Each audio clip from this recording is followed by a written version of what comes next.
പരമശിവന്റെയും പാർവതിയുടെയും പുത്രനാണ് സുബ്രഹ്മണ്യൻ. ജ്യോതിഷം രചിച്ചത് സുബ്രഹ്മണ്യനാണെന്നാണ് വിശ്വസിക്കപ്പെടുന്നത്. മയിലാണ് വാഹനം, കൊടിയടയാളം കോഴി, വേലായുധം. പഴന്തമിഴ് കാവ്യങ്ങൾ പറയുന്ന ചെയ്യോൻ മുരുകനാണെന്ന് കരുതപ്പെടുന്നു. മകരമാസത്തിലെ പൂയം സുബ്രഹ്മണ്യൻ ജനിച്ച നാളായി കരുതപ്പെടുന്നു. ഈ ദിവസങ്ങളിൽ സുബ്രഹ്മണ്യ ക്ഷേത്രത്തിൽ കാവടിയാട്ടവും ആഘോഷങ്ങളും നടത്താറുണ്ട്. ശുക്രാചാര്യരുടെ ശിഷ്യയായ മായ എന്ന അസുര സ്ത്രീക്ക് കശ്യപ മഹർഷിയിൽ ജനിച്ച ശൂരപത്മൻ, താരകാസുരൻ, സിംഹവക്രൻ എന്നീ അസുരന്മാരെ വധിക്കാനാണ് സുബ്രഹ്മണ്യൻ അവതരിച്ചത്. ശിവപുത്രനു മാത്രമേ തങ്ങളെ വധിക്കാനാവൂ എന്ന് വരം നേടിയ അസുരന്മാർ ത്രിലോകങ്ങളും അടക്കി ഭരിച്ചു.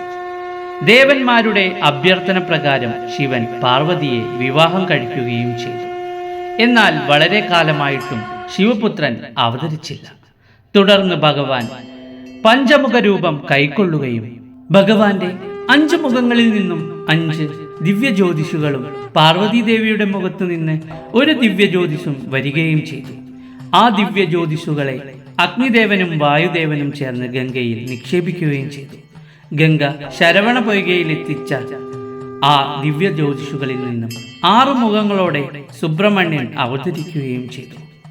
വിഷ്ണുവിന്റെ നിർദ്ദേശപ്രകാരം കാർത്തിക നക്ഷത്രത്തിന്റെ ആദിദേവരായ 6 ദേവിമാർ സുബ്രഹ്മണ്യനെ മുല കൊടുത്ത് വളർത്തുകയും ചെയ്തു. പിന്നീട് ദേവസേനാപതിയായി അഭിഷേകം ചെയ്യപ്പെട്ട സുബ്രഹ്മണ്യൻ ശൂരപത്മൻ, താരകാസുരൻ, സിംഹവക്രൻ എന്നീ അസുരന്മാരുമായി യുദ്ധത്തിലേർപ്പെടുകയും അവരെ വധിക്കുകയും ചെയ്തു.